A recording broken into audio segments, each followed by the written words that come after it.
Salut la team, bienvenue sur Catch and Shoot. Aujourd'hui, petite interview avec un invité très spécial, avec Benjamin Moubèche. J'espère que je le prononce bien. C'est ça. C'est ça, Benjamin Moubèche, donc qui est rédacteur en chef et community manager pour l'analyste sur Twitter et pour The Playground, si je dis pas de bêtises aussi. C'est ça. Ouais, voilà. Alors, je te laisse te présenter, nous décrire tes pages, etc. Vas-y. Bien sûr. Donc moi j'ai commencé à écrire sur la NBA il y a 2 ans à peu près. J'ai fondé l'Analyste en novembre ou décembre, je sais plus vraiment, mais c'est allé très vite. J'ai voulu créer en fait un média vraiment centré sur les statistiques et sur une approche un petit peu mathématique du jeu. Et dans ma première année, quand j'écris, j'ai été contacté par Amandine de The Playground, qui m'a proposé pour le numéro suivant, parce que c'est un magazine en fait, un magazine en ligne et physique. J'ai une copie juste ici pour ceux qui sont curieux. Et du coup, elle m'a proposé de rejoindre l'équipe et c'était avec grand plaisir. Et donc j'ai pu travailler avec plein de graphistes, d'illustrateurs. L'idée là en l'occurrence, c'était vraiment de faire une sorte de compromis entre écriture et graphisme. Et donc aujourd'hui, je suis principalement sur l'analyse. J'ai d'autres projets écriture à côté, mais ça ne concerne pas trop le basket. Et je gère ma petite équipe de rédacteurs. Et j'essaie toujours de rester dans cette démarche des informations fiables, beaucoup de stats, beaucoup de maths. Et c'est vraiment ma passion dans le basket. Donc c'est, ouais, t'es un matheux quoi, entre guillemets. C'est ça, voilà. Ouais, tout ce que je suis pas. Après, moi, j'adore les stats, mais c'est vrai que je pense que de base, pour s'y mettre, faut être un gros passionné entre guillemets de maths et c'est pas tout mon Euh, délire. J'étais pas tant passionné de maths et j'ai fait un bac L qui est encore assez récent pour moi finalement. Et du coup, des maths, j'en avais pas fait depuis longtemps. Mais Longtemps. disons que j'ai vraiment redécouvert un plaisir dans les stats avancées, même dans les stats générales, comme le PER, l'offensive rating et compagnie. Il y a vraiment des mécanismes qui se cachent derrière, qui sont passionnants. Et ce que ça révèle sur le jeu, c'est pareil, c'est tellement intéressant que je me suis mis vraiment à fond dedans. Ah bah, c'est top en tout cas. Et toi, qu'est-ce qui a fait que du coup tu t'es intéressé à l'NBA ou au basket de manière plus générale, on va dire, et qui a fait que du coup Euh, tu as lancé l'analyste, etc. Mon premier contact avec le basket, je pense, et c'est un petit peu honteux de dire ça, mais c'était un manga. C'était Kuroko no Basket, et c'est la première Y a fois pas de que. honte, hein. Y a pas de honte, hein. Moi, c'est Space Jam, hein, si tu veux aller dans ça, tu C'est vois, différent, hein. c'est ça. C'est vrai que Oui et j'ai non. découvert Space Jam après. J'ai découvert Space Jam Ouais, après tout ça. Mais c'est vrai que du coup, j'ai eu cette première vision du basket avec des lycéens japonais qui faisaient un petit peu des tours de magie sur le terrain. C'était marrant, et du coup, je suis allé jouer au basket un petit peu après, et j'étais très très mauvais. Mais par contre, mon petit frère se débrouillait mieux que moi, et lui, il a commencé à jouer. Et en fait, c'est vraiment en suivant un petit peu son parcours que j'ai commencé à entrer en contact avec le basket. Mais à l'époque, c'était juste quelque chose que j'aimais bien, je trouvais ça marrant, mais ça m'intéressait pas tant que ça. Et ce qui s'est passé, c'est que il y a environ 3 ans, j'ai été touché par une maladie assez sévère. J'ai perdu énormément de poids, j'ai dû faire beaucoup d'examens et je suis parti à l'hôpital. Et à cause de toutes les douleurs que j'avais beaucoup, beaucoup de mal à dormir la nuit. Et à ce moment-là, j'ai commencé à me dire, bah, j'ai du temps libre, je vais essayer de regarder un match de basket. Et j'ai regardé un match de basket, puis un deuxième, un troisième, un quatrième, un cinquième, et je me suis jamais arrêté.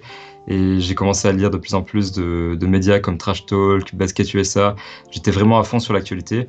Et j'ai vraiment un lien spécial avec le basket parce que c'est le fait de voir tous ces joueurs sur le terrain qui m'a donné une certaine force à l'hôpital. Je suis resté là-bas plusieurs mois et ça m'a vraiment, vraiment aidé. Et du coup, quand je suis sorti de là, bah, je suis sorti en total passionné. Et surtout, j'avais envie de partager ma passion, d'en parler aux gens. Et plus j'en parlais, et plus je me rendais compte que j'aimais parler de basket et que j'aimais vraiment transmettre ma passion. Et ce qui s'est passé, c'est que quand j'ai eu un petit peu de temps libre, je me suis dit, bah, je suis pas très bon au basket, donc je vais pas faire de basket, mais je veux faire quelque chose pour le basket. Et ce que je savais faire de mieux, c'était écrire. Et donc j'ai lancé l'analyse, qui à la base était un petit C'était blog. pas une blague du coup. Effectivement, on essaye en tout cas. Mais du coup, j'ai lancé ça tranquillement. J'écrivais un article par semaine, un deuxième, et puis les gens commençaient à être intéressés. Et mon premier rédacteur, Paul en l'occurrence, m'a rejoint parce qu'il était intéressé par ma démarche. Et à partir de là, ça fait effet boule de neige. Et plus le temps passe, plus je suis passionné, plus j'écris, plus je regarde de matchs, plus je m'informe, et je me suis jamais arrêté. Ah ouais. En tout cas, c'est une belle histoire, franchement. Puis au moins, ça prouve que enfin, le sport, du coup, peut dépasser juste le cadre de son sport, en fait, par rapport à ce que Bien tu sûr. racontes. Et moi, je suis un passionné, ça fait... je continue à jouer, d'ailleurs. Et moi, je suis pas très bon non plus, mais je m'accroche. Je m'accroche. Et moi, c'est la démarche que j'ai, c'est justement le basket, oui, c'est un sport, mais c'est... enfin, la NBA, c'est autre chose, en fait. Ça va plus loin. Bien sûr, En fait, on le voit c'est beaucoup maintenant plus que ça. dans tous les cas, voilà, c'est ça. Hmm. Et, ben, et du coup, est-ce que toi, tu es fan d'une équipe ou d'un joueur ou plusieurs, même en particulier? Ou Alors, j'ai tu deux restes équipes. neutre? Ah, Je suis pas un grand fan de certaines équipes parce que je suis tout le temps dans cette démarche journalistique qui me pousse à regarder des matchs d'équipes que j'aime pas spécialement, et d'essayer d'évaluer parfois les rivaux de mes équipes de manière vraiment objective. Donc en fait, dans cette démarche objective, j'ai un peu perdu tout ce côté fan que j'avais au début. Et quand j'ai commencé à suivre la NBA, j'étais fan des Celtics. C'était un peu le choix facile. L'équipe était intéressante. Et quand j'ai commencé à suivre le basket, il y avait Isaiah Thomas ah oui, qui faisait c'est très récent grande quand même chose. alors. Ah oui, c'est C'est assez très récent, récent. effectivement. Non, je me suis mis à suivre le basket il y a 3 4 ans, mais je me suis mis vraiment à fond dedans. J'ai lu un maximum, j'ai regardé un maximum des matchs vintage, des matchs récents, et je me suis vraiment mis à fond, si bien qu'aujourd'hui, je peux pas dire que je suis un spécialiste, mais je pense que j'ai des petites connaissances, on va dire, en termes de basket. Tu connais le tour, quoi. C'est ça. Et du coup, en fait, ensuite, j'ai continué d'aimer les Celtics, bien sûr, mais en 2017 ou 2018, j'ai oublié, je suis allé à Toronto pour visiter la ville. Et du coup, évidemment, le centre du voyage, c'était un match NBA, mon tout premier aux États-Unis. Et du coup, je suis allé voir les Raptors jouer contre les Rockets de Chris Paul et James Harden à l'époque. Et c'était incroyable et l'ambiance m'a vraiment touché. Et je suis sorti de cette salle avec un des meilleurs souvenirs de ma vie. Et forcément, maintenant, je suis vraiment un fan des Raptors. Et l'année dernière, ça a atteint un pic parce qu'évidemment, Ouais, avec le titre, euh, ouais. le titre, c'est quelque chose d'incroyable. Et en termes de joueurs, j'ai une grosse attache à Russell Westbrook, mais mon joueur préféré actuellement, je pense, c'est Giannis Antetokounmpo. Et si je devais en citer deux, trois que j'aime beaucoup encore, Luka Doncic, mais en même temps, j'ai envie de dire Quel que prodige. c'est le Non, choix facile, c'est celui que tout le même monde qu'il aime. aime pas, après, C'est clair. c'est un bonbon, quoi. C'est du bonbon pour les yeux. Enfin, moi, je suis très très fan de Luka Doncic aussi. Mais il a un style incroyable et puis c'est l'air d'être un très bon coéquipier. Il est encore très jeune, plein de potentiel. Il fait vraiment rêver, quoi. Ah ouais, grave. C'est juste, juste avant l'interview, en plus, j'ai maté c'est Highlight à l'Euro 2017, véridique. Je l'avais vu en plus, j'avais quasiment suivi tout l'Euro et je me rappelais pas tant que ça en fait de son Euro. Et là, j'ai regardé, à 18 ans en plus, du coup. J'ai regardé, j'ai fait, ah, putain, quel Il est insolent, quoi. incroyable. Quel insolent. Mais c'est voilà, c'est plaisant, c'est plaisant. Non, non, Ouais, donc, il est différent. c'est ça. Ouais, il y en a plein, hein, Giannis aussi. Mais donc, c'est bien, du coup, tu suis plein de joueurs avec des styles différents, donc au moins ça permet d'élargir entre guillemets je dirais la palette Effectivement. de ce que peut proposer un joueur NBA. Et c'est bien parce que du coup, tu as pris entre guillemets, le prime, fait. Même pas entre guillemets, je pense que tu as pris le prime d'Isaiah Thomas quand même. Tu as pris le wagon au bon moment, hein, parce que franchement, là, Ouais, moi c'est ça, c'est j'adore clair. aussi, hein, mais là c'est un peu plus compliqué pour lui. Mais ouais, Ouais, c'est sûr. Mais à l'époque, c'était quelque chose aussi de tout aussi incroyable et il marquait vraiment l'histoire à sa manière et il y a eu beaucoup d'histoires touchantes ensuite en playoff avec la mort de sa sœur. Donc évidemment, c'était le meilleur moment pour rentrer dans le wagon. Et en parallèle, puisque j'essaie de regarder beaucoup de matchs historiques, évidemment, il y avait beaucoup de Celtics, puisque dans les années 70, ils étaient là, 80, ils étaient là, 90, ils étaient là, 2000, ils étaient là, ils sont là tout le temps. Donc évidemment, à force de les voir partout, je me suis dit que c'était un peu l'équipe de mon cœur. Et mon joueur préféré, je pense, all-time, ce serait Larry Bird. ça aussi, c'est c'est un petit joueur de qualité, quoi. Petit joueur de qualité. Effectivement, Ah oui, beaucoup de points après, communs avec Luka d'ailleurs, hein. ouais, c'est vrai, c'est vrai. À voir après si ouais, Luka peut-être un peu moins bon pour l'instant en défense. Parce que l'autre, quand même, c'était pas un gros défenseur, mais C'est c'était sûr. c'était un petit roublard quand même. Mais bon, après, lui, il a à l'européenne, quoi. Il a un peu Effectivement. ce Et sens aussi. puis, Il est jeune, quoi. il est très jeune, ouais. Et peut-être un peu plus athlétique que Larry Bird. Ah, ça, c'est pas trop compliqué, je crois, quand même, pour l'époque. C'est sûr, c'est C'est pas sûr. trop compliqué, mais ouais, Mais ouais, Larry Bird avait la taille au moins, donc plus grand, là-dessus, ouais. il se compense. Je pense que Luka a ce calibre-là. En tout cas, il a peut-être Ouais. même le potentiel de dépasser Bird. Ça pourrait être un Bird sans blessure. Après, il faudra voir parce que c'est vrai que quand même Bird, c'est un multiple champion. C'est une légende, Enfin, hein. c'est clairement un des plus grands joueurs de l'histoire de l'NBA. Et puis effectivement, c'est une légende. Puis c'est son surnom d'ailleurs. Et Ouais, pas pour rien. non, c'est sûr. Non, je pense que Doncic a toutes les cartes à main, en tout cas, pour avoir une carrière aussi incroyable que la sienne, voire plus. Et voilà, on sait jamais. Enfin, voilà, on voit avec Isaiah Thomas, hein, une carrière, ça tient à pas grand-chose, malheureusement, des Effectivement. fois. Donc, bon, après, je pense qu'il est quand même. Lui, il est quand même plus cadré de base, donc je pense que ça devrait le faire. Eh ben, top. Et du coup, ouais, je rebondis sur ce que tu m'as dit par rapport à Toronto. Est-ce que c'est vrai, du coup, en termes d'ambiance, que c'est aussi bouillant? Enfin, à la télé, on se dit, pff, c'est chaud, mais est-ce que c'est aussi bouillant que ça laisse paraître à la télé, justement, l'ambiance dans la salle? C'est encore pire. C'est Ah ouais? incroyable. En fait, je suis allé voir 3 matchs aux États-Unis, enfin, États-Unis et Canada. Du coup, il y avait Toronto. Je suis aussi passé à Washington et à Brooklyn dernièrement pour voir Giannis notamment contre les Nets. Et franchement, c'était 2 salles, 2 ambiances. Sur les trois Toronto, salles? c'est Enfin, t'as ouais, fait la salle à Washington ou tu es allé voir Toronto qui recevait Washington ou non, je suis allé voir du coup Toronto contre les Rockets? Rockets, Washington contre les Pistons Ok. et euh, et du coup les Nets contre les Bucks. Et vraiment, l'ambiance des 2 derniers matchs que j'ai vus n'avait rien à voir avec le match Rockets-Raptors que j'ai vu. Alors, déjà, ce match-là, il était un petit peu chaud. Ouais, C'était c'est juste une un match de affiche saison aussi. régulière, C'est une grosse c'est affiche aussi, clair. hein. À ce moment-là, c'était les 2 premières équipes de chaque conférence. Il y avait des gros joueurs. DeRozan était encore chez les Raptors. Mais c'est vrai que le public s'est vraiment emballé. Je me souviens d'avoir chanté MVP pour DeRozan. Il n'était pas si monstrueux, mais dans Ah, il est l'ambiance, on a solide, hein. l'impression qu'il était en train de tout faire aux Rockets. Et non, non, franchement, l'ambiance qu'il y avait là-bas, c'était une ambiance unique. C'était quelque chose qui n'a rien à voir avec ce qu'on peut voir à la télé ou ce qu'on peut voir dans les autres salles. Toronto, c'est vraiment la meilleure ville pour voir les matchs NBA. Et je pèse mes mots parce que c'est vrai que beaucoup de gens, je pense, qui verront cette vidéo penseront à Los Angeles, New York et compagnie. Mais Toronto, en fait, ils sont tellement accrochés à leur équipe, leur seule équipe.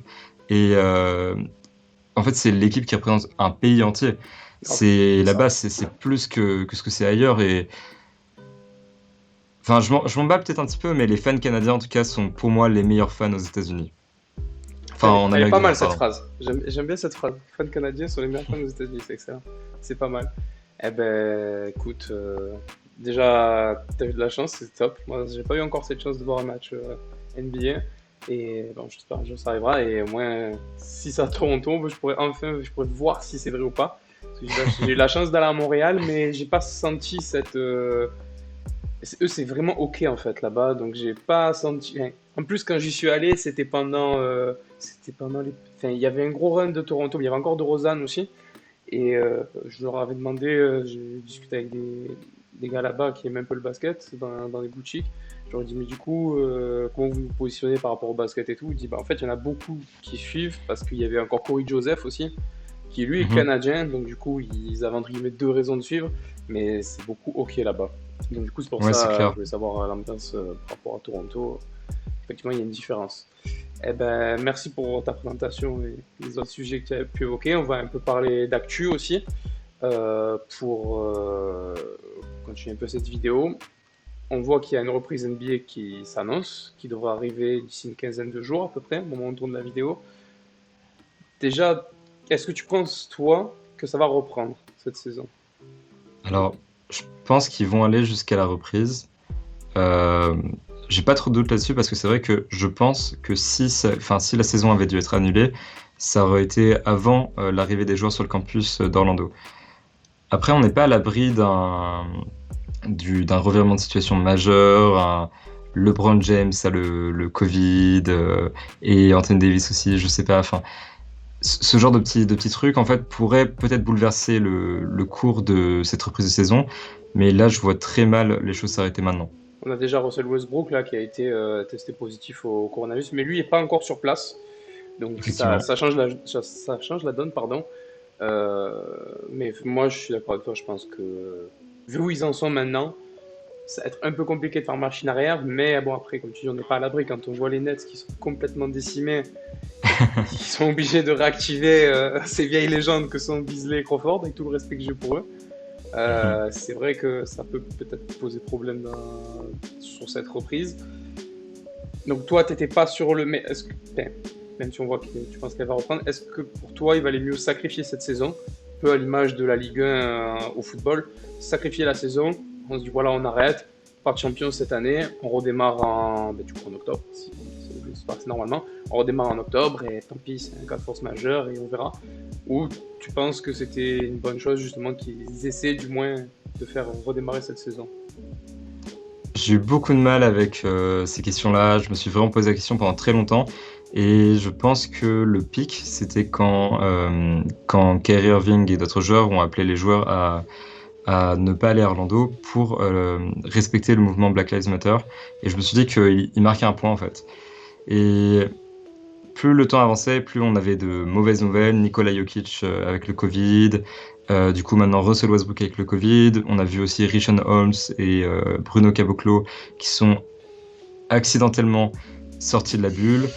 Euh, on voit en fait plein de problèmes, vraiment. Les joueurs se plaignent de leurs conditions d'hébergement. Les risques de blessures sont augmentés. On voit dans d'autres ligues, justement, beaucoup de joueurs se blesser à cause des reprises. Euh, j'ai aussi peur que le champion soit un champion avec un astérisque, parce que, Ça voilà, c'est quasi prévu. Enfin, en tout cas, ça a l'air d'être rentré dans l'imaginaire collectif en termes sur les joueurs. J'ai je vu suis beaucoup d'accord. passer de ça. Après, ça veut pas dire que ce sera pas un vrai champion. Après, enfin, il y a deux écoles, il y a deux visions. Après, moi, pour ma part, je pense que ce sera beaucoup plus galère d'être champion là que si la saison s'était passée de manière normale. Après, c'est que mon avis. Donc, Ça dépend pour qui. Je pense que les équipes comme les Lakers ou les Clippers ont un désavantage assez intense, parce que aller prendre un match à Los Angeles au Staples Center devant tous les fans de LeBron James, Anthony Davis, tous les fans de la Cité des Anges, pour les Bucks par exemple, ça aurait été quelque chose d'extrêmement compliqué. Alors que l'inverse, se déplacer à Milwaukee pour aller prendre un match devant le public des Bucks, disons qu'il est un peu moins chaud. Donc, à la base, les Lakers partaient éventuellement avantagés là-dessus. Euh, et certaines équipes sont dans de moins bonnes conditions que d'autres. Bon, les Nets ont aucune chance d'avoir le titre, mais c'est vrai que à leur échelle, ils sont clairement désavantagés. Et il y a d'autres équipes qui seront certainement désavantagées à l'avenir. Les Rockets déjà partent avec un handicap assez solide. Euh, donc il y a tellement de choses qui font que ce champion pourrait être illégitime. Moi, je sais pas si ce sera plus ou moins dur de gagner le titre. Euh, pour moi, le champion qui sera couronné à la fin restera un champion plutôt légitime. Je dirais même pas à 100%, mais je pourrais comprendre les gens qui pensent que c'est pas un champion non, mais légitime. Et les gens qui diront, je pense que dans 10, 15, 20 ans, enfin, par exemple, quand moi, quand mes parents me racontent l'histoire du sport, etc., je pense que quand moi j'aurai des enfants, je leur dirais, ouais, en 2020, c'était voilà quoi. C'est sûr que si sur un coup de chance Orlando gagne le titre, je dirais jamais on a été ouais, trop fort. Je dirais alors, jamais ça, ce serait même pas un coup de si. chance, ce serait un miracle. Non mais c'est ouais, c'est une intervention divine, hein, on peut y aller complètement là, Dieu nous donne le trophée quoi, mais on en discutera. Après, pour moi, c'est une grosse équipe, type, on va dire ceux qui étaient dans les brackets pour aller jusqu'au bout, type Houston, Milwaukee, Lakers, Clippers. Moi, je serais pas étonné, ils vont au bout, bah, entre guillemets, la logique, entre guillemets, serait respectée, entre guillemets. Après, c'est sûr que si c'est une autre équipe, je sais pas, bon, bah, les Nets, parce qu'on en parlait, c'est sûr que si les Nets vont au bout, on va comme. Je pense que Twitter va exploser, je pense. Ben, Je pense que je serais même un peu plus radical que ça, c'est-à-dire que pour moi, si c'est un des trois favoris vraiment pour le titre, c'est-à-dire Lakers, Clippers et Bucks, il n'y aura pas trop de débat, on dira c'était logique, Giannis se joue à un niveau trop important, c'est logique, c'est LeBron James, c'est logique, c'est Kawhi Leonard. Par contre, même si c'est les Rockets, admettons, qui prennent le titre, on voit cette équipe échouer chaque année depuis déjà longtemps, et on dira bizarrement cette année, en 2020, dans un contexte si particulier, qu'ils ont réussi à aller au bout. Et à mon avis, si les Rockets prennent le titre, il y aura des contestations partout. Ça me fait Bien sûr. beaucoup penser au titre d'Olajuwon, en fait, quand Michael Jordan avait pris sa retraite. Ah, tu parles Aujourd'hui, du les titre gens ils contre disent Orlando? encore Tu veux que je pleure, c'est ça? Tu veux que je chiale encore? oh, bah, de toute façon, j'ai envie de dire, et je suis pas, enfin, je sais pas comment me positionner par rapport à ça, mais en fait, cette équipe des Rockets, et l'équipe d'Orlando aussi était très qualitative, mais pour moi, cette équipe des Rockets était la meilleure équipe de la NBA à ce moment-là. Et peut-être même que les Bulls auraient échoué contre cette équipe. Ouais. Mais aujourd'hui encore, on dit que cette équipe de Houston n'a gagné que parce que Michael Jordan était à la retraite pendant 2 ans. Et j'ai peur qu'il se passe la même chose pour les Bucks, pour les Lakers, pour les Après, Clippers, pour n'importe quelle c'est autre équipe. difficile. Après, dans les faits, par rapport à ce que tu dis sur Houston, c'est compliqué dans les faits. Bon, après, on a le recul, forcément, c'est plus facile de le dire maintenant. Mais quand tu vois, voilà, Tripit numéro 1 et Bulls, eux font le doublé. Encore, l'avantage qu'ils ont, c'est qu'ils font le back-to-back. Si je dis pas de conneries, c'est ça. C'est vrai. Donc, déjà, je Oui, pense qu'ils c'est ça. sont beaucoup plus légitimes pour moi, déjà, si tu fais un back-to-back. Donc, ça veut dire, ok, il n'y a pas de Jordan, t'as gagné, mais tu regagnes quand même la saison d'après. Bon, il était là, mais on va dire qu'il n'était pas là. Et après, t'as les Bulls derrière qui refont encore un tripit. Donc, tu te dis, quand même. En fait, voilà, il y a des arguments, tu peux te dire, voilà, bah, ouais, il est du cul parce Jordan n'était pas là. Mais d'un côté, ils vont te dire oui, mais ils ont fait back-to-back, ça prouve quand même la légitimité du truc. Et je pense C'est qu'on sûr. aura peut-être aussi cette discussion-là. Si par exemple les Lakers gagnent, on va dire ouais, bah, pas les Lakers, parce que du coup c'était les favoris, mais si par exemple Houston gagne, comme tu dis, tu vas dire ouais, ça va commencer à parler, ouais, mais ils sont pas légitimes, machin. Mais si derrière ils font tripit, je pense on Oui, sera tous obligés de effectivement, fermer nos gueules, je pense, à ce moment-là. Mais totalement. voilà, après c'est sûr, c'est toujours des arguments et des contre-arguments par rapport à cette situation. Donc toi, tu aurais préféré, du coup, pour résumer, qu'on ne reprenne pas la saison et qu'on se concentre plutôt à Ouais, puis préparer la saison 2020-2021, manière qu'on l'a en après. plus, j'aurais pu avoir de vraies vacances tranquilles au bord de la piscine, mais voilà, ce sera match NBA tous les soirs et article la journée. Après, je pense que quand on va se remettre dans le flow des matchs aussi, je Effectivement. pense qu'on va kiffer quand même. On va pas faire les Ouais, je fines je suis bouches, je d'accord. pense aussi.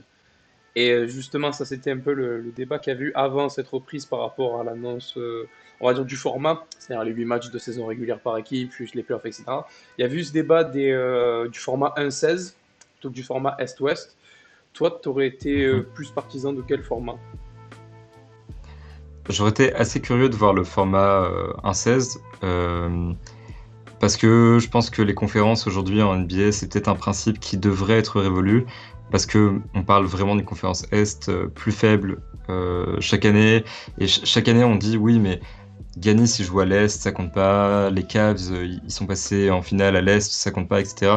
Donc moi je pense que ça aurait pu être intéressant de tester ça.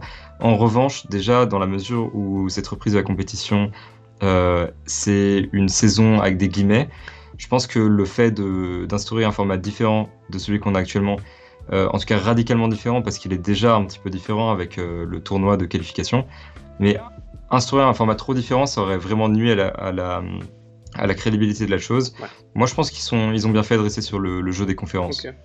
D'accord, ouais, bah, je comprends. Bah, moi, pour le coup, j'aurais été plus. Bah, après, c'est juste la curiosité. J'aurais été juste plus curieux de me dire, Oui, allez, on fait un 16. Dans tous les cas, la saison, entre guillemets, elle est foutue, elle est tronquée, elle est bizarre, elle est tout ce qu'on veut, je pense. Tant qu'à faire foutu pour foutu, autant y aller, quoi, autant tester le truc, quoi. Ouais, non, c'est clair. c'était mon avis. Après, j'avais vu Trash Talk, ils avaient fait une vidéo dessus par rapport au format 1.16. Il y avait des équipes pour lesquelles ça changeait rien en termes on va dire, de cheminement de braquette, on va dire, sur le tournoi. Mais enfin, tu prends Milwaukee Orlando, c'était l'affiche du premier tour à l'Est, c'était un 16. Et après, derrière, je sais plus si Milwaukee, ils avaient un bracket de fou, etc. Mais juste par curiosité, j'aurais été curieux de voir ça. Un peu ce Ouais, format-là, ça aurait été c'était sympa. juste par curiosité. Mais enfin, moi, comme je le vois, je dis, si c'était le moment, c'était maintenant. Parce qu'après, peut-être que justement, ça sera un peu toujours pareil. Après, ça va toujours dire, oh, on veut garder l'Est, on veut garder l'Ouest. Même si je suis d'accord, maintenant, les conférences, entre guillemets, ça veut plus rien dire. Surtout que les joueurs veulent limiter de plus en plus les déplacements, qui veulent limiter de plus en plus les back-to-back, etc. Pourquoi, enfin, moi, dans un futur proche, je me dis pourquoi pas un format 1-16, mais Ouais, ça pourrait être s'il y a moins de intéressant. matchs sur une saison. Parce que si tu fais des Ouais, je formats suis d'accord. 1-16 à te frapper une série en 7, Los Angeles, Brooklyn, premier tour, je pense que pour la suite de la compétition, tu es bien, tu es en forme, je pense. C'est un peu compliqué. C'est clair, c'est clair. Et du coup, bah, tu avais un peu abordé le sujet tout à l'heure par rapport à ce que tu disais sur Kyrie Irving, qui justement ne souhaitait pas que la saison reprenne, ou du moins lui ne voulait pas reprendre la saison par rapport au mouvement social qui est aux États-Unis.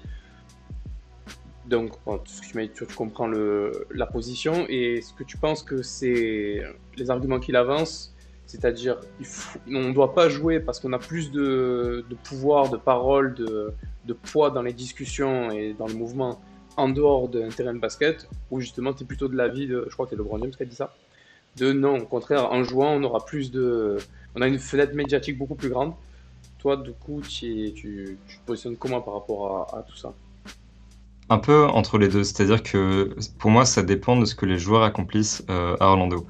Moi, de base, je suis plutôt d'accord avec Kyrie Irving, pas tant dans le sens dans lequel ils ont plus de poids en dehors des terrains, mais dans le sens dans lequel euh, refuser de participer, ça aurait été vraiment un mouvement important qui aurait fait beaucoup de bruit et ça aurait été vraiment le moment d'attirer l'attention. En revanche, je pense qu'il aurait fallu que ce soit vraiment une décision consentie par la majorité des joueurs de la NBA, que ce soit vraiment un bloc en fait qui réagisse face à ces problématiques sociales et qui disent bah non les gars, nous on joue pas, on, on se concentre sur des problèmes qui sont plus graves. Euh, En revanche, je pense qu'il vaut mieux que tout le monde aille à Orlando plutôt que quelques cas isolés restent de côté. Mais j'attends de voir ce que les joueurs vont faire du coup de là-bas parce que on voit déjà des belles actions. Je pense à Patty Mills qui a dit qu'il allait donner tout son salaire d'Orlando à des associations qui combattent contre le racisme en Australie. C'est ça. Et puis il y a les slogans dans le Au dos. maillot, Ça ouais. c'est un petit bonus pour ceux qui le font. Mais j'attends de voir un petit peu ce que les joueurs vont faire. J'attends des dons, j'attends des hommages, j'attends qu'on se serve du temps à l'antenne aussi pour parler de ces problèmes, des interviews d'après-match et compagnie, pour que en fait les joueurs disent pas juste, enfin, ne fassent pas passer un message du type. Bah écoutez, nous les problématiques sociales, on y pense quand il n'y a pas de match de basket, mais maintenant qu'on est dans des matchs de basket, on se concentre là-dessus, on se concentre sur le jeu, on est des athlètes et rien de plus. Ce serait un peu hypocrite de leur part et du coup j'attends vraiment des prises de parole, des prises de position là-bas avant de vraiment me positionner. Mais sur le principe, je veux dire plutôt Kyrie Irving, Ok, plutôt Team Kyrie. d'accord, ok. Bon, après, je pense qu'il y aura pour corroborer ce que tu dis, je pense qu'il y aura pas mal de prises de position pendant pendant les matchs. On le voit déjà, enfin, moi je suis le foot aussi à côté, on le voit déjà là en ce moment sur le foot, même sur un match amical, je sais Paris Saint-Germain a joué contre le Havre. Je crois que c'est Gay qui a posé un genou à terre pour une célébration de but. Alors que ça reste un match amical. Après, il y a comment il s'appelle, Thierry Henry qui a pareil a posé le genou à terre avec le poing levé pendant 8 minutes, qui était la durée pendant laquelle George Floyd était resté au sol, il me semble. C'était quelque chose comme ça.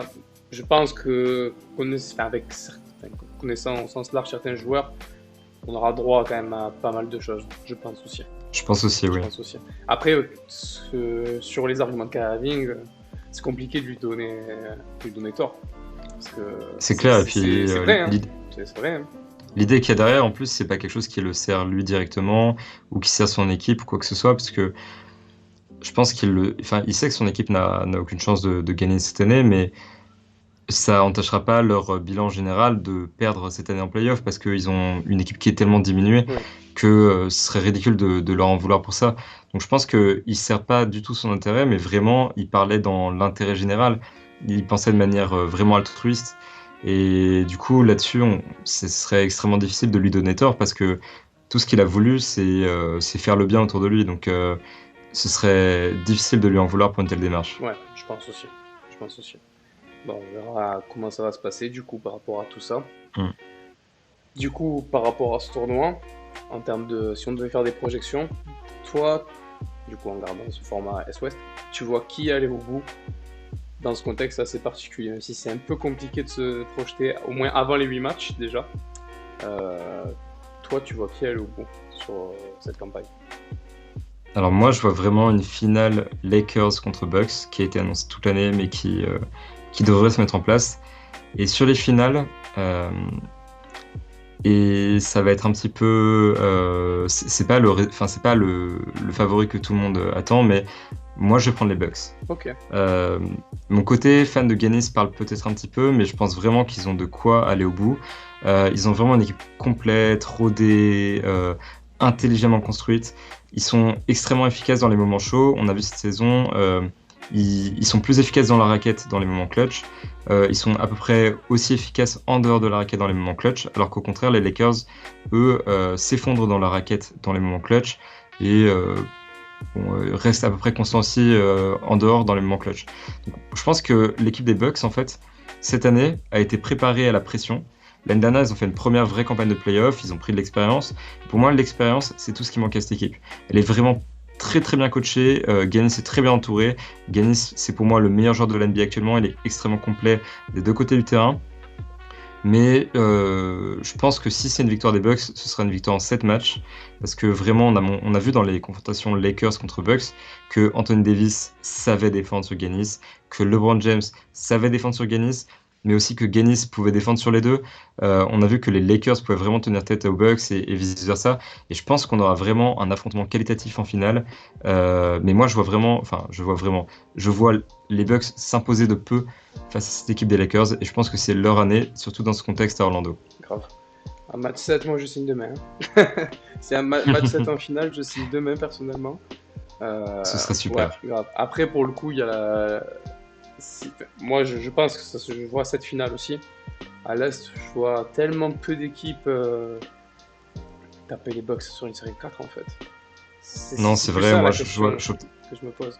je vois peut-être, en Il y a embuscade, je Miami, pense aux Celtics et aux il y a Heat. Miami, ouais, ils ont tapé en saison, mais après, bon, on sait que la saison, les playoffs, c'est pas la même, mais l'autre, C'est c'est sûr, un ouais. magicien aussi, Spoelstra, donc il est quand même... Et puis il y a Bam Adebayo qui est un défenseur très sérieux, Jimmy Butler qui va sûrement Ouais, montrer quand des même. belles choses en playoff. Si ça Ils fronde, peuvent, c'est mais Butler lui, à surtout. l'Est, c'est ça, hein. Mais c'est vraiment des outsiders pour moi. Alors que à l'Ouest, le tableau est quand même beaucoup plus compliqué pour les Lakers. Et les Lakers sont favoris, mais pas autant que les Non, Bucks qui ont une ça grosse c'est sûr. longueur d'avance sur la concurrence. Ça c'est sûr. Après, Hmm. à voir si ça leur dessert ou pas, de te frapper, entre guillemets, un tableau plus facile. Peut-être que tu vas... Bon, je dis pas qu'ils vont sweeper tout le monde, sauf Orlando, mais Mais si tu fais 4-0, 4-1, 4-2 à chaque fois et que derrière t'as les Lakers qui sont obligés de batailler à chaque fois. Parce que les Lakers ils prennent qui au premier tour si on reste tel que. Non, c'est pas Dallas, Memphis? Premier tour ils prennent 8ème, je crois. Actuellement, c'est Memphis. Memphis, c'est ça. Bon, c'est des jeunes, etc. Mais quand même, faut se les frapper. Pour un premier tour, c'est une bonne mise en bouche, je Ah, pense, quand même. c'est plus sérieux qu'Orlando déjà, je Ah, pense. non, tu peux y aller. Et puis, Tu peux y aller. et puis ça va. Enfin, il y a des joueurs en face qui savent mettre du tempo, du rythme. C'est des matchs qui vont être un peu plus fatigants. Je pense que le chemin des Lakers sera de toute façon beaucoup plus fatigant, peu importe ce que font les Bucks de l'autre côté, parce que les Bucks, moi je les vois. Enfin, j'envisage très bien un sweep de tout l'Est en fait. S'ils mettent 4-0, 4-0, 4-0, ça m'étonnerait pas. Je pense Un pas peu qu'ils moins vont le quand faire, même. hein. Je pense que bien sûr il y aura des gens pour grappiller un match, deux S'ils matchs. prennent le hit, je les Euh, vois pas faire un sweep. Je pense qu'ils passent, mais je les vois jamais faire un sweep sur Miami. Vu comment ça Bah, sans défend. l'avantage du terrain du Ouais, c'est Heat, vrai qu'il y a parce cette que histoire aussi. Ouais, c'est vrai. parce que c'est vrai que le Heat a été extrêmement efficace cette année, mais surtout chez eux, à domicile, ils ont montré un peu plus de faiblesse à l'extérieur. Après, j'ai envie de dire, ils sont à domicile avec d'énormes guillemets, parce que c'est la Floride quand Ouais, même. ça les connaissent. Ouais. Mais bon, il y a pas les fans, c'est un climat vraiment différent. Je pense, moi, j'annoncerais pas un sweep directement, j'annonce un 4-2, un 4-1, plutôt Un 4-2. 4-2 aussi. Mais si je vois les résultats avec un 4-0 sur la feuille, je serais pas étonné de la part des Bucks. Ok. Alors que par contre, un sweep des Lakers sur les Clippers, ce Ce serait inattendu. serait. Ouais, je pense que ce serait. Ouais, inespéré, c'est pas le terme, mais ce serait vraiment inattendu, comme tu dis. 4-0, les Lakers C'est clair, Clippers. ouais. Ouais, ça pareil, c'est une série qui. Enfin, moi, je pense que beaucoup de gens l'attendent. Ce Lakers Clippers, c'est en finale de conf. Je peux pas se rencontrer avant, il me semble, sur le tableau.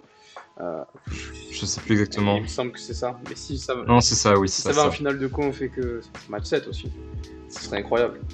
Après, Ouais, c'est clair. pour la story, si les Lakers vont au bout par rapport à ce qu'il y a eu avec Kobe Bryant, l'histoire serait belle en fait. C'est clair, je suis d'accord. L'histoire serait Après, je belle pense comme que ça. toutes les histoires seraient plutôt belles Ah parce oui, qu'on non, a oui, d'un bien sûr. côté.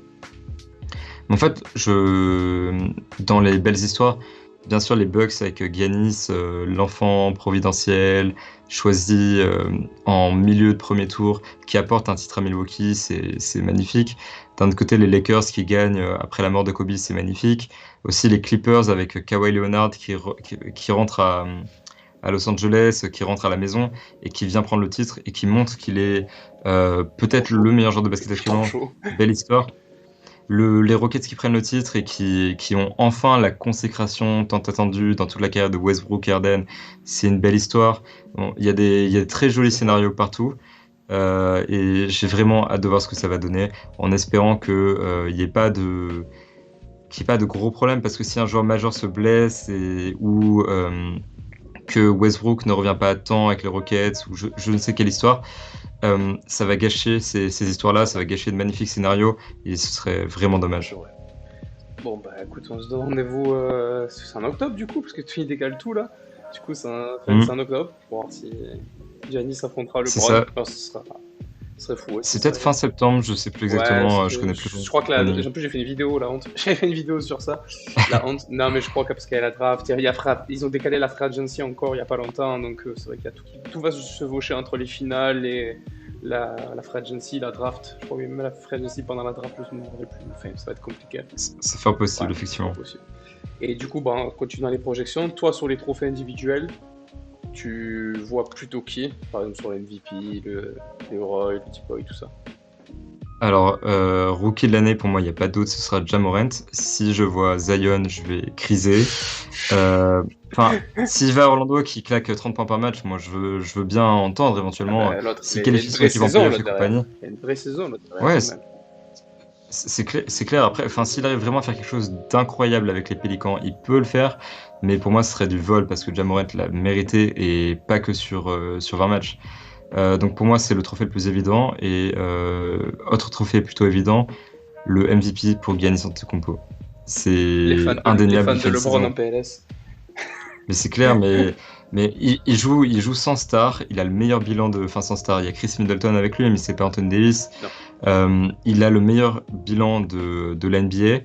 C'est un des meilleurs joueurs offensifs. C'est un des meilleurs joueurs défensifs. Pour moi, le meilleur joueur défensif. Euh, il domine totalement sa conférence. Enfin, pour moi, il y a même pas de débat. C'est-à-dire qu'en début de saison, on avait des Luka Doncic, Harden, Kawhi derrière. Et Même il y a Kyrie, eu hein. cette course. Même Kyrie C'est vrai, sur les 2-3 premières semaines, je me rappelle avoir écrit quelques trucs sur Twitter. Il était vraiment incroyable sur les 2-3 premières semaines. Mais lui, pareil, ça a duré 3 il avait semaines. fait des grosses Grosse performances, perf. effectivement.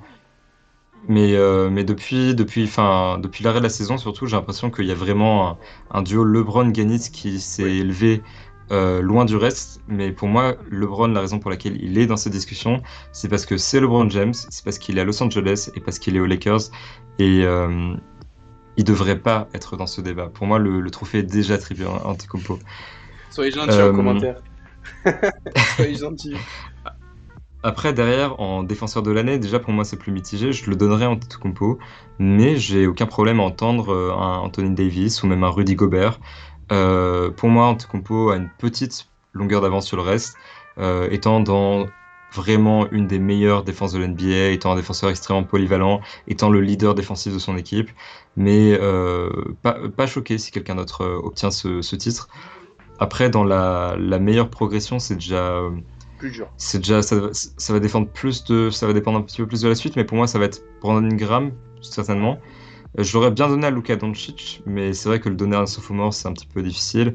Mais il est passé d'un rookie de l'année à un potentiel MVP. Je serais pas non plus choqué par Luka Moi MIP. non plus.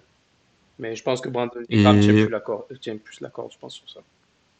je suis assez d'accord. Et puis il a vraiment Ouais, il a montré un step niveau up. stratosphérique avant le retour de Zion. En tout cas, il était incroyable au moins en attaque et il a montré qu'il avait un calibre All-Star, Il m'a quoi. fait des bons pics en TTFL, lui. Il m'a bien dépanné. Il m'a bien dépanné. Toujours. Ah oui, il m'a bien dépanné, ouais, cette année. Et sinon, en sixième homme de l'année, c'est vrai que j'ai un peu perdu le fil, je sais plus vraiment. Ah, C'est t'as vrai Lou que Williams contre Ezarel, c'est la doublette qui peut tourner. c'est classique, c'est vrai. Il y avait Derrick Rose avant qui Ouais. était vraiment assez fort dans le débat, mais maintenant il est Non, là, je pense que c'est un peu mort, hein. titulaire, on va dire quoi. Mais je pense que c'est Non, moi, mort. On se compte avec Rose. Franchement, je serais aux anges, mais j'y crois pas. J'y crois pas ouais, du non, tout à ce David Cross serait aussi. trop difficile. Ouais, Et puis sans la reprise à Orlando, ça va être oui, trop voilà. compliqué pour lui, à mon Le avis. mec joue pas, ça va être vraiment dur. Non, après, c'est vrai que sixième homme, Mm. c'est un peu plus ouvert, donc c'est vrai que je me suis pas trop penché sur les joueurs. Bon, après, il y a. Moi, mon Trezarel serait sûrement mon favori parce qu'il a vraiment un impact sur le jeu des Clippers qui est incroyable. Et j'en ai un peu marre de voir le Williams sixième homme de l'année. Ouais, c'est vrai. Après, t'as peut-être Van Vliet aussi, hein. Van Vliet. Van Fleet a beaucoup joué titulaire cette année quand Ah, même ça, et Laurie, sur c'est le quelqu'un. United. Mais et puis même parfois avec Laurie et tout, enfin on a vu. En fait, il y a tellement de ces joueurs qui ont été titularisés à une certaine période que c'est pour moi le trophée le plus difficile. Et après, bon, l'autre trophée un petit peu plus galère, c'est celui de coach de l'année. Et moi, je vois plutôt un doublé de Budenholzer, qui a encore fait un travail monstrueux avec les Bucks. Mais il y a aussi Nick Nurse avec les Raptors, qui a réussi à se remettre de la perte de Kawhi Leonard sans aucun problème, et qui a composé avec des blessures pendant toute la saison. Et qui, enfin, les Raptors étaient attendus en playoff, soit, mais ils n'étaient pas attendus aussi haut dans le classement de l'Est. Et pour moi, c'est vraiment Nick Nurse qui est l'artisan principal de cette réussite, et il pourrait être récompensé. Donc moi, je donne Budenholzer avec une petite option sur Nurse. On voit que je suis pas trop décidé sur ces trophées-là, et que je suis un petit peu mitigé, Compliqué, mais ça fait 2 mois et demi, 3 mois qu'il n'y a pas eu de basket. Je pense qu'on a un peu du mal à se remettre de ce qu'on a vu, alors que c'était plutôt presque acté sur certains trophées. Mais toi, du coup, s'il y a un doublé MVP Depoy pour Giannis, c'est pas impossible pour toi. non, pour moi, c'est même plutôt à privilégier. Après, c'est vrai que si Giannis gagne le MVP, ça jouera certainement contre lui pour le défenseur C'est de ce que je me l'année. dis aussi, ouais. On aimerait sûrement le donner à quelqu'un d'autre. Mais non, pour moi, Giannis mérite aussi ce trophée. Oui, Euh, mais il mérite surtout le MVP. ok. Bon. Les fans de LeBron James le prenaient pas personnellement. On échange. Les fans des Lakers, du coup, même. Oui, c'est vrai. Ouais, mais bon, il faut faire la nuance aussi. Il faut faire la nuance, Mm. je pense. Non, mais il n'y a pas de souci. Après, moi, comme j'ai dit, je crois que j'ai fait dans ma vidéo sur le classement des joueurs, des meilleurs joueurs de la saison. Sur la tier list, j'ai mis déjà direct, j'ai mis LeBron et Giannis en 1. C'est les meilleurs joueurs des meilleures équipes de chaque conférence de NBA. Et pour moi, tu donnes l'MVP Mm. à l'un, c'est pas un vol. Tu donnes l'MVP à l'autre, c'est pas un vol. Pour moi. Après, J'aurais du mal c'est- avec le LeBron MVP. moi, le fait qu'il est. Défensivement, C'est mieux quand même. C'est mieux cette année. c'est mieux, mais en fait, pour moi, la différence offensive entre Giannis et LeBron, je donnerais un avantage à LeBron tout de même parce que c'est un Meilleur, passeur meilleur passeur cette fantastique. année. C'est Meilleur clair. passeur. Et puis, c'est vraiment pour moi un quarterback, entre guillemets, c'est-à-dire que il est vraiment tout le temps au centre du jeu des Lakers, et c'est lui l'attaque des Lakers. Par contre, défensivement, il n'y a pas photo entre les deux. Et l'un dans l'autre, pour moi, c'est Giannis. Et pour moi, en fait, si LeBron récupère ce MVP, ce serait vraiment presque que pour la story, entre guillemets, parce que c'est LeBron aux Lakers, parce que c'est LeBron James, parce qu'il faut lui en donner un petit peu plus, parce que on a envie d'alimenter encore un petit peu ce débat du GOAT, de lui donner un argument supplémentaire. Et j'aurais du mal avec ça. Beaucoup de mal. Bon, moi, ça le mérite d'être clair. Mm. On verra bien ce que ça donnera du coup. Maintenant, on va passer à une partie du coup. Quand j'ai fait mon papier pour savoir un peu de quoi on allait parler, j'avais pas mis ça au début, puis après j'ai vu un petit tweet passer sur ton Twitter Mm. sur quand est-ce qu'on donne on redonne même une franchise à Seattle. Et moi, ça me ferait beaucoup kiffer qu'il y ait un retour de Seattle à NBA.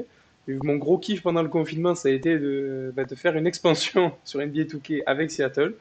Et je me suis bien régalé. Et enfin, c'est pas ça qui m'a donné envie, ça fait un moment. Mais du coup, quand j'ai vu ça, je me suis dit, bah tiens, on va abordons, si j'arrive à parler français, c'est mieux. Abordons le sujet. Donc, du coup, toi, bon, t'es favorable, du coup, si j'ai bien compris par rapport à ton Plutôt, tweet. effectivement. Mais du coup, il y a la question qui se pose. Il faudrait une expansion. Ça, c'est quasi enfin, tu vois plutôt une expansion, parce que c'est vrai que c'est pas obligatoire une expansion. Tu verrais plutôt une expansion ou un déménagement de franchise pour avoir un tour de Seattle. Plutôt une expansion. En fait, je pense que les équipes qui sont actuellement en place en NBA sont plutôt bonnes, qu'il faut pas trop bouger. Euh, Il y a des petites questions, parce qu'il y a les Kings, par exemple, qui ont beaucoup déménagé, qui n'ont pas vraiment de palmarès non plus, mais ils sont quand même iconiques, selon moi. Oui. Ah, Le Thunder, on aurait pu se poser la question, mais finalement Chris Paul a réussi à raviver la flamme. Et on voit que c'est toujours une franchise qui vaut la oui. peine d'être en Il y NBA. a il y a un bon taux de remplissage de salles, etc. J'ai une grosse fanbase. C'est Ce serait un clair, peu leur couper un peu les ailes, je trouve. Le Thunder, c'est logiquement. sûr, oui. Enfin, ils méritent totalement leur place, il Ah n'y a pas oui, trop c'est de sûr. questions là-dessus. Mais après, voilà, même dans les franchises qui sont économiquement dans le dur, je pense notamment aux Pistons et aux Wolves, ce serait très étrange de voir, enfin, surtout les Pistons, les voir disparaître de Si l'NBA, Détroit, ça bouge, franchement. ce serait vraiment Bobo au cœur, hein. trop Le gros bizarre. déchirement. En plus, j'ai fait Et le puis, portrait sur Ben Wallace en plus. Je me suis tout replongé dedans. Ah non. C'est mes non, non, oh, mais non. c'est vrai, ils ont eu une histoire extrêmement riche et puis même un titre dans les 20 dernières années, donc c'est difficile de leur dire de bouger. Et encore, s'ils devaient déménager, pour moi, ce serait en tant que Pistons. C'est-à-dire Oui, qu'ils peuvent franchement. déménager pour des intérêts économiques, mais c'est un changement de ville, pas un changement Oui, d'identité. clairement. Et même les Timberwolves, finalement, ont une identité assez forte. Ils ont un projet actuel qui fonctionne bien. Moi, je les vois pas non plus bouger. Donc pour moi, c'est vraiment, enfin, toutes les équipes qui sont en place actuellement sont des équipes qui méritent leur place en NBA. Ok, Moi, je vois vraiment l'expansion. d'accord. Donc, du coup, Seattle à l'ouest, faudrait rajouter une franchise à l'est ou tu peux rajouter deux équipes à l'ouest et du coup en faire bouger une, je sais pas, au hasard la Nouvelle-Orléans, à l'est. Toi, tu vois ça plutôt comment? Bah, moi, je vois plutôt ça, effectivement, bah, Nouvelle-Orléans à l'est, ou si la NBA trouve pas sa pratique, les Wolves à la limite, qui sont quand même plutôt côté est que ouest, hein, finalement. Donc, mais c'est vrai que déjà, la Nouvelle-Orléans, quand on regarde une carte des États-Unis, on se demande pourquoi la Oui, conférence ouest. ça c'est vrai Alors, ça. il y a un tas de raisons derrière, mais géographiquement parlant, ça aurait du sens de les déplacer à l'est. Et pour moi, l'autre lieu qui serait intéressant pour une franchise NBA serait Las Vegas, qui demande beaucoup, enfin qui est vraiment assez insistant euh, pour avoir une équipe NBA. On voit que l'équipe WNBA, les Aces de Las Vegas, économiquement parlant, je ne sais pas, mais en termes d'image, ça marche plutôt bien. Et puis on voit très bien un truc. Enfin, c'est facile de construire une identité avec Las Vegas, avec le Alors il y a tout style de sur la place, ville, hein. avec. Oui, c'est ça, Tu voilà. Et choisis puis quoi, il y a tout. c'est marqué comme identité. Oui. On a les casinos, tout ça, c'est déjà tout trouvé, quoi. Après, bien sûr, il y a d'autres villes qui pourraient éventuellement entrer en discussion, c'est-à-dire Baltimore et Vancouver, selon Alors moi. moi j'ai trouvé une Même si. liste sur un article, je sais plus si c'est sur Parlons Basket ou Basket USA. Donc, outre Seattle, alors ils ont fait un ranking de probabilité. Donc D'accord. je te cite de l'équipe la plus probable à revenir à NBA ou à arriver à NBA jusqu'à la moins probable. Donc en premier Seattle, ensuite à Kansas City, Pittsburgh, Saint-Louis, Nashville, Montréal, San Diego, Louisville, Anaheim et en dernier Las Vegas. Ah, d'accord. Bon après C'est vrai que. c'est pas acté, hein. Mais c'est ce que j'ai trouvé, du coup C'est j'ai trouvé ça intéressant de le noter et de faire partager ça. c'est vrai que après Las Vegas pour moi en termes de enfin ça colle pas avec le l'identité sportive américaine, c'est-à-dire que il y a pas il y aurait pas une fanbase vraiment statique à Las Vegas qui pourrait être tout le temps derrière son équipe. Et c'est une ville dans laquelle on aurait du mal à voir vraiment l'histoire se faire. Ce serait très Mais merchandising, je trouve. Très marketing. c'est ça, voilà. Après, du coup, dans la démarche Ah, très économique, justement marketing de l'NBA, ah, tu peux y aller pour là. moi, c'est le projet qui s'inscrit Ah bien, oui, effectivement. très clairement, ouais. Tu peux y aller, hein. Après, Et pardon, excuse-moi, je t'ai coupé. je t'en prie, Ah continue. non, c'est juste pour dire que par rapport aux autres équipes du coup que j'ai citées, il y en a qui ont déjà une attache à la NBA par le passé, comme Saint-Louis, la Belle Hawks, si je dis pas de bêtises. Après, C'est tu as ça. des villes comme Montréal, en fait, c'est un peu le fantasme d'avoir une deuxième équipe à l'image de Vancouver, revenir à la NBA. Donc, c'est vrai, Vancouver peut rentrer dans la discussion, mais je pense que alors, ça, c'est Moi, loin pour moi, Vancouver, mais ça a floppé. c'est vrai que les gens sont assez demandeurs de Vancouver parce que l'image plaisait et compagnie. Le problème, c'est que les Grizzlies existent encore déjà et que j'aurais peur de répéter l'échec une deuxième fois à Vancouver parce que ce serait une très mauvaise nouvelle pour le basket au Canada. Parce que s'ils échouent dans une autre ville canadienne, pour moi, c'est moins grave, entre guillemets. Ok. Donc Montréal, pourquoi pas. Et après, j'aurais. C'est 110% ok, et c'est ce qui pourrait poser problème en fait. Il n'y a pas une grosse culture basket à Montréal. C'est Ça clair, c'est et au c'est ce Canada, que j'ai en lu. Oui, général, oui, d'ailleurs. mais au Canada, oui. À Toronto, du coup, c'est vraiment l'exception qui confirme la règle, en fait. Du coup. C'est ça aussi. A eu la chance d'avoir Vince Carter et le titre récent, mais c'est pour ça que je pense que c'est une possibilité. Mais à la base, les Raptors à Toronto, c'était quelque chose d'assez osé. Il y avait déjà eu une équipe, les Huskies, il y a très longtemps, qui n'avait pas fonctionné. C'est vraiment un pays de hockey, ils aiment bien le baseball, ils ont aussi leur sport, je pense au lacrosse et compagnie, c'est quelque chose qui est beaucoup joué, moins regardé. Mais je pense que si il y a une ville canadienne dans laquelle ça peut se faire, c'est Montréal, en tout cas. Ouais. Bon, Et après, j'ai plus de mal avec les villes qui ont déjà accueilli des franchises. Comme tu l'as dit, Saint-Louis avec les Hawks, pour moi, ce serait bizarre d'avoir une nouvelle équipe. Kansas City, pardon, ont accueilli les Kings à une certaine période, et pour moi, ça ferait aussi bizarre. Après, Pittsburgh, pourquoi pas. Puis il y avait Baltimore, toujours, Pittsburgh, qui a gros MLS, mais marché, il me moins. semble. Après, il y a une grosse équipe de foot US, si je dis pas de conneries. Et effectivement, et de hockey aussi. Ouais. Donc pareil, toujours le même débat, est-ce qu'il y a Ouais, il y a la la place place. pour cette culture-là, Alors, je voilà. crois que Pittsburgh a une Mais nouvelle pour moi, salle c'est une toute ville qui neuve. faut s'attendre. Je Ah, ça, je je sais crois pas. avoir lu qu'ils avaient, il me semble qu'ils avaient, eux, l'avantage qu'ils ont, c'est qu'il y a déjà une grande salle dernier cri qui peut accueillir de la NBA. C'est l'avantage qu'ils ont. C'est ce qui avait posé problème du coup avec Seattle passé un moment, mais il me semble que ça a été résolu, cette histoire, je sais plus. Par rapport à Seattle. Il y a un problème de salle, non, il me semble, à un moment donné. Je saurais vraiment pas dire. Je connais pas l'état des infrastructures de Seattle. Euh, mais c'est vrai que Seattle, à une période, il y avait des problèmes, mais en fait, maintenant, on voit les habitants et la ville elle-même. Ils ont tellement d'envie par rapport à cette franchise NBA que je pense que s'il faut rénover, s'il faut construire, si, peu importe ce Le qu'il faut fond. faire, je pense qu'ils sont prêts à tout pour avoir une équipe NBA. Ah, Et puis, c'est un marché sportif qui est intéressant. Le football américain, ça marche bien là-bas. En fait, tous les sports fonctionnent bien là-bas. C'est une ville qui est encore vraiment en vie. Économiquement, tout fonctionne plutôt bien. C'est vrai qu'à une autre époque, avec la scène grunge et compagnie, c'était culturellement plus développé. Mais c'est toujours une ville qui est très intéressante.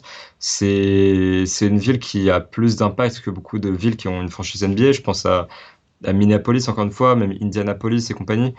Seattle, c'est une ville extrêmement importante aux États-Unis et pour moi, c'est la ville dans laquelle il manque une franchise NBA. Donc c'est vrai que quand j'ai écrit mon tweet, je me suis dit, genre, je sais pas pourquoi, d'un coup, j'ai eu un déclic, je me suis dit, mais pourquoi on leur rend pas cette équipe? J'en ai marre. Enfin, et en fait, identitairement parlant et dans le côté nostalgique, c'est une équipe qui manque en NBA. C'est une équipe qui a fait partie du oui, paysage. mais les fans, C'est une hein. équipe qui a accompli des choses. C'est Ils ont déjà des fans alors grosse qu'ils n'ont pas fanbase. d'équipe. Non, mais une grosse. Tu sais que demain, il y a une salle qui sort de terre. Ça va être guichet fermé. Tu vas avoir Hmm. une ambiance de fou furieux. Même, je pense même si tu as une équipe d'expansion avec que on va dire des secondes, des triples, des quadruples couteaux, je pense que ça va faire guichet fermé. Pour moi, ça peut que Bah, marcher. au moins pour la première Ah oui, saison. la première saison. Après, C'est c'est clair. sûr que si tu fais, si tu fais, Il faut qu'il y ait des résultats si tu fais derrière. Hmm. 20-62 toute la saison, ça va être compliqué, ça c'est sûr.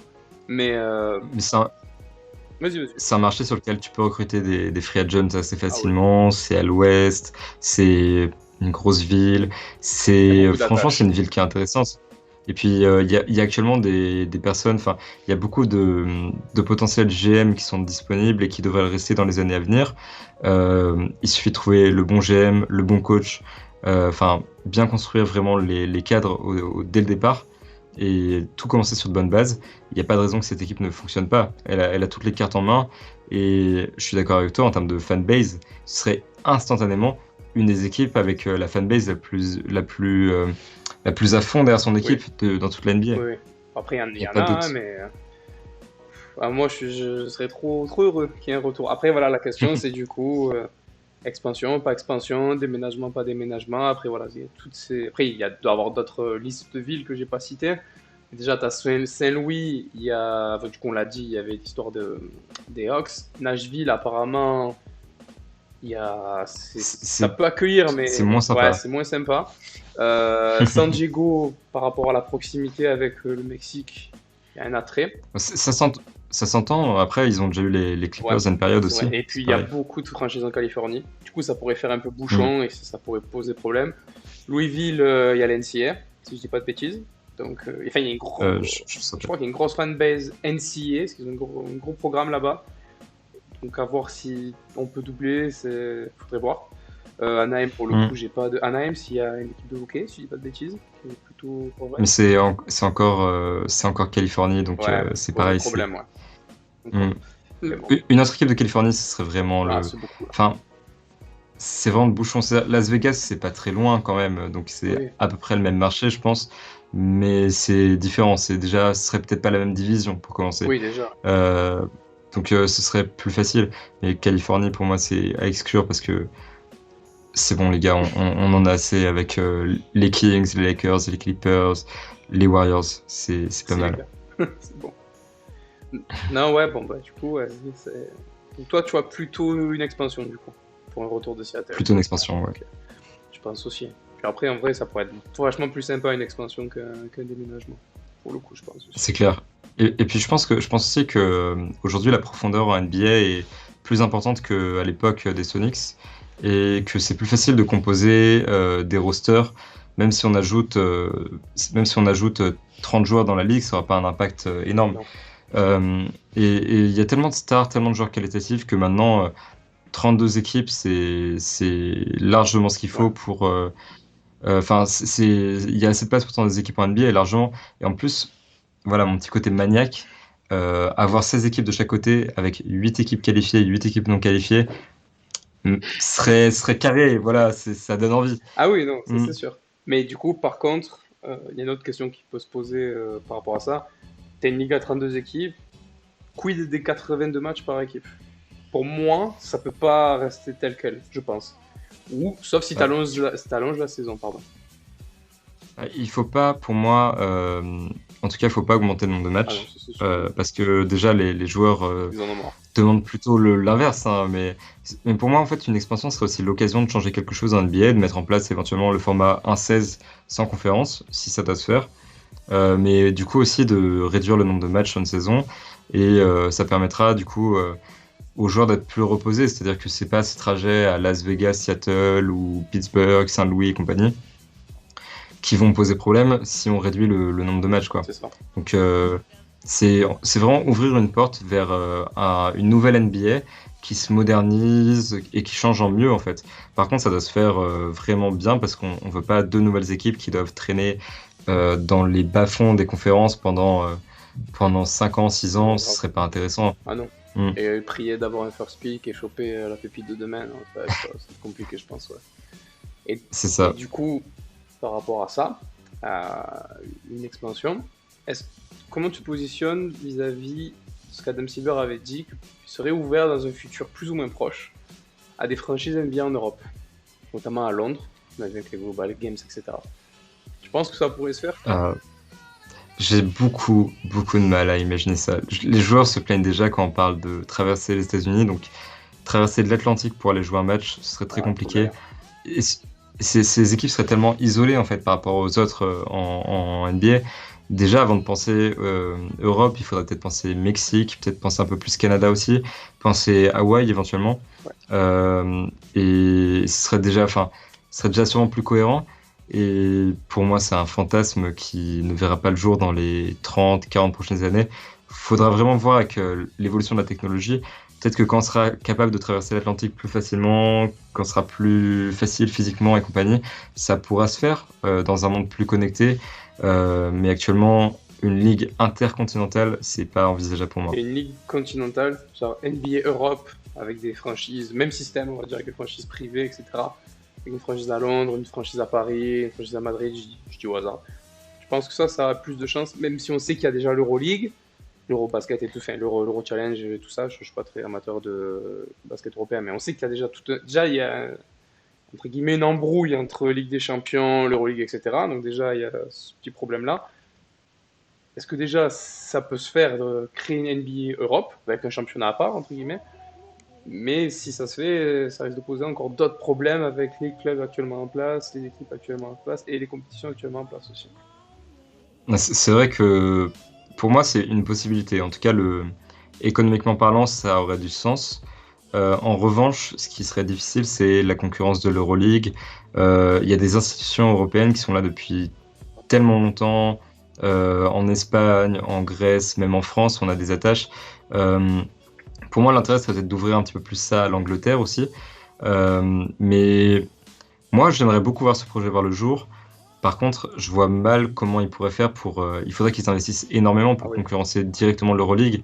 Et pouvoir racheter les s'ils clubs. investissent pas suffisamment, ouais, Pouvoir ça, racheter racheter les carrément clubs, les hein. clubs. Enfin, Il faut les intégrer en tout cas dans la oui, nouvelle c'est ligue, sûr. effectivement. Ah non, mais tu peux pas. Enfin, pour moi, tu Mais peux pas te passer du Real, du Barça, du Maccabi Tel Aviv, du Fener, tout ce genre d'écrits de c'est Olympiakos, clair. le Pana. Pour moi, tu peux pas. Le CSK, Mais du, faut que ça. Si ça doit venir, faut que. Ils doivent en être, pour moi. mais du coup, ça va être Galère. très compliqué de mettre ça en place, qu'il faut vraiment convaincre des clubs qui sont là depuis très longtemps de changer, d'avoir un nouveau format, et ça va demander énormément de travail à la NBA pour s'intégrer sur ce marché.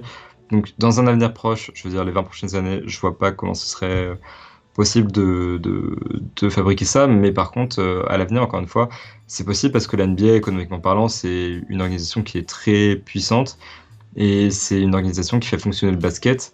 Ce pourquoi on a plus de mal en Europe, localement parlant, c'est moins difficile.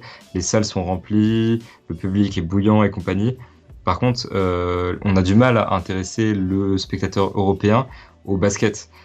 Notamment parce que les règles sont moins flashy, parce que le coach a plus de pouvoir, il y a moins de stars, et parce que les gros joueurs ont tendance à partir aux États-Unis. Euh, mais par contre, si on arrive à régler ces problèmes, et si la NBA arrive à vendre ce basket américain aux équipes européennes, c'est une possibilité qui peut voir le jour dans les 50 prochaines années. Mais c'est pareil, 50 ans, C'est long. c'est très loin. C'est très Très loin, très c'est loin. trop loin. Alors, il peut se passer tellement de choses, c'est vrai. Moi, j'y crois. Enfin, Mm. j'y crois moyen à ça, la NBA en Europe. Par contre, ils ont fait leur ligue NBA en Afrique. Il me semble, enfin, du moins, c'est une Mm. ligue de développement, il me semble. Ça, déjà, on va voir ce que ça va donner. Apparemment, il y a C'est un bon projet un très déjà, bon c'est projet. pour trouver des prospects et compagnie, pour eux c'est très bien, pour l'Afrique c'est très bien aussi. Je pense que la prochaine étape, s'ils doivent continuer comme ça, ce serait peut-être l'Asie, parce qu'on sait qu'il y a un gros marché là-bas, qui sont tous très fans de NBA. Il va falloir attendre que les tensions actuellement en place Tant que disparaissent, Dary Morey et pas mais GM, ça passe. c'est Ça ça. passe. Mais pour moi, l'Europe, ce sera vraiment le dernier bastion de cette expansion de la NBA à échelle mondiale. Moi, il y a trop de. On va dire, pardon. C'est trop historique. Je pense que Mhm, avant de bouger quoi que ce soit, ça va être vraiment, vraiment compliqué. c'est clair. Eh ben, on a fait le tour de cette interview. Après, tu l'as déjà un peu évoqué au début. Je voulais te demander quel était pour toi ton meilleur souvenir NBA ou basket d'une manière générale. Donc, tu m'as dit que c'était ces matchs à Toronto. Est-ce qu'il y aurait autre chose? Peut-être c'est pas le meilleur d'ailleurs. Est-ce qu'il y a autre chose qui te vient à l'esprit? Pour, Pour moi, ce serait peut-être, enfin, en tout cas, c'est dans mes meilleurs souvenirs, basket, Eurobasket et compagnie. Donc, ça pourrait être ça, mais bon, pour l'anecdote, je vais partager un petit peu autre chose. Euh, c'est un peu, c'est pas, enfin, comment dire, ça peut sembler stupide pour certaines personnes parce que je suis allé aux États-Unis pas mal de fois, j'ai vu vraiment le basket un peu à son meilleur niveau, puis même, je regarde énormément de matchs, mais finalement, moi, mes meilleurs souvenirs, c'est pas forcément dans du basket. De si haut niveau, avec des grandes stars, avec des records, avec une histoire qui s'écrit et compagnie. J'ai mentionné ça aussi au début de l'épisode. Mon petit frère fait du basket et c'est un peu niais, mais pour moi, les meilleurs moments de basket, c'est juste quand je vais le voir sur le parquet, mettre une raclée à une autre équipe. Euh, c'est toujours, je suis très fier de lui. On s'intéresse au basket de deux manières extrêmement différentes. Moi, de manière très théorique, dans l'écriture, dans les statistiques, dans les matchs télévisés. Lui, c'est vraiment le jeu, la technique, le physique et compagnie. Donc, on est à la fois complémentaires et différents. Mais quand il est sur le terrain, chacun vraiment à son compte. Moi, je peux le regarder jouer. Je suis très très fier de lui. Et mes meilleurs moments au basket, je pense que c'était en le regardant et en jouant avec lui aussi parfois. J'aime bien, même si je perds à chaque fois, hein, mais c'est toujours sympa de jouer avec son petit frère. Ah oui, ça c'est sûr. Ah ben oui, c'est. De toute façon, la famille. Si en plus, moi j'ai pas la chance d'avoir. Moi, ma soeur joue au foot, donc j'ai pas la chance d'avoir membre de ma famille qui joue au basket. Donc j'imagine que ça doit être vraiment cool, quoi. Après, bon, moi j'ai la même Effectivement. fierté au foot, quand elle me met des raquets aussi, je suis refait. Mais si je joue, je me fais éclater aussi. C'est bien, un point commun du coup. C'est un point commun. Mm, Et du coup, comme tu as un petit peu regardé la chaîne, tu m'avais dit sur Twitter, tu as vu, je fais des portraits de joueurs. Si tu ouais. devais choisir un joueur à faire un portrait, sachant que, parce que ça c'est vrai que je ne l'ai peut-être pas précisé, même si j'ai pris des joueurs qui ont été All-Star, qui ont été champions, etc., je cherche plutôt des joueurs, tu sais, iconiques, mais c'est pas les joueurs qui vont nous venir directement en tête. Donc pas de LeBron, pas de Jordan, pas ce genre de joueurs, tu vois. Donc voilà, Jason Williams, il est iconique, mais quand tu vas parler des 10 meilleurs meneurs, tu vas peut-être pas le mettre dans le classement. Tu vas parler de Ben Wallace. Bon, pour moi, 10 meilleurs pivots, il y est, mais après, ça c'est notre débat, mais c'est peut-être pas le pivot qui te vient tout de suite en tête. Là, Deron Williams, c'est pareil, il passe à la trappe alors que c'était un talent incroyable. Dans ce genre de style de joueur-là, toi, c'est quel joueur t'aimerais voir un portrait de ce joueur? Portrait français. Moi, j'ai beaucoup aimé l'épisode sur Deron Williams, en l'occurrence. C'est le premier sur lequel j'ai cliqué. C'était vraiment sympa parce que effectivement, c'est un joueur qui a totalement disparu. J'ai l'impression que tout le monde l'a oublié. De fou. Et les seuls qui s'en souviennent, c'est les gars qui étaient là, en fait. Ouais, c'est ça. Ou les gars qui ont regardé, enfin, Ou comme les fans moi, du Beşiktaş, qui eux sont effectivement. contents. J'ai revu d'ailleurs ces 50 points, c'était abusé. Ou des cavaliers, mais eux, ils sont moins contents hein, Putain, parce eux, ils sont que ce qu'il a fait dégoûtés. récemment là-bas. Ou des Nets, je pense Ouais, non. qu'ils ont du mal à l'oublier parce qu'ils le payent encore cette année. Là, Mais c'est fini. du coup, Ils ont fini de payer là. ouais, Là, voilà, ils ont fini là. c'est enfin Enfin fini, la hein, fin. après 10 ans. Mais c'est clair que ce genre de joueur, c'est plutôt intéressant. La réponse facile que j'ai envie de donner, c'est Derrick Rose. Mais je vais trouver quelque chose d'autre parce que c'est trop récent, c'est trop.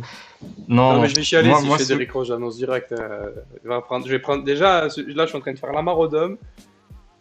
Émotionnellement, il pique, hein. Franchement, quand elle va sortir la vidéo, moi perso, ça pique. J'ai lu le truc, j'étais comme ça, j'ai dit, ah ouais, c'est chaud quoi. Il y a tellement de trucs extra basket à raconter en fait, plus que le basket même.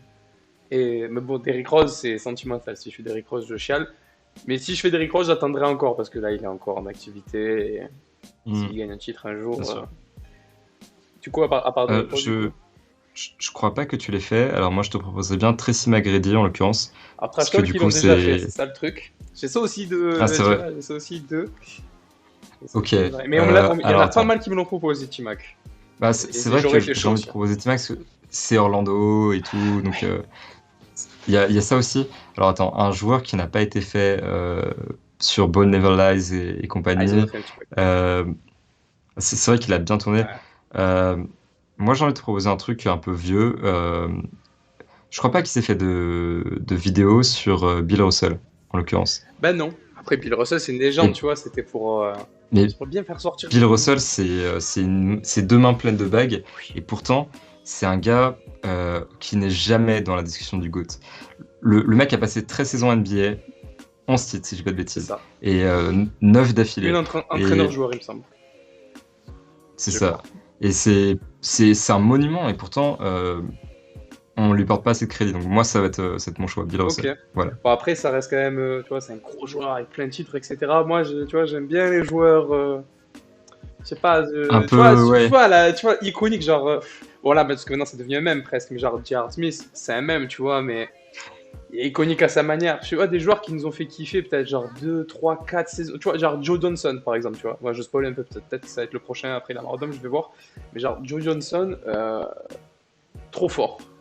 Trop fort, individuellement trop fort. A rien gagné, a été All-Star, etc. Et vraiment un talent trop. Et pourtant, tu le cites, tu vois, tu le cites pas dans les meilleurs arrières, etc. Alors, je dis pas qu'il est top 10, top 20 all-time, c'est pas ce que je dis, mais c'est quand même un sacré joueur, tu vois. Et genre, c'est plutôt ce genre de joueur-là, moi, que j'aimerais mettre Tiens, avant. Tu vois l'idée. j'en ai un pour toi Aïe, aïe. qui, à mon avis, va faire l'affaire.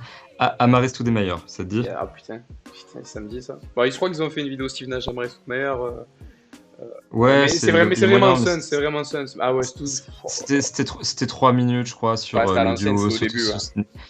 surtout sur Steve Nash. Moi j'aimerais qu'on parle un petit peu de son arrivée au Knicks, et j'aimerais qu'on parle un petit peu des qualités du joueur, Ah vraiment, parce putain, que c'était un sacré bébé. comme tu l'as dit, effectivement, enfin, c'est un joueur qui était tellement athlétique, tellement important, tellement beau à voir, et pourtant, bah, c'est un joueur dont on parle pas C'est vrai. suffisamment.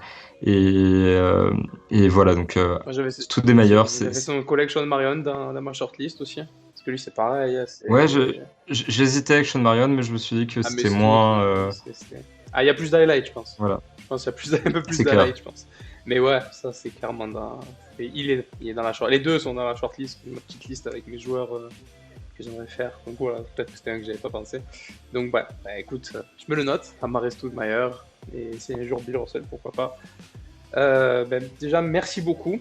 Trop merci, parce que Je t'en je prie. l'ai peut-être pas fait en début de vidéo, d'avoir accordé un peu d'attention à ma modeste chaîne qui se lance à peine. Elle m'a accordé ton temps pour cette interview. J'espère que tu as passé un bon moment, tu t'es pas emmerdé. Super moment. J'espère. Eh ben, balance un peu ton actu. Si tu as des projets à balancer, fais ta promo, c'est le moment. C'est la je mettrai tout en description, t'inquiète pas.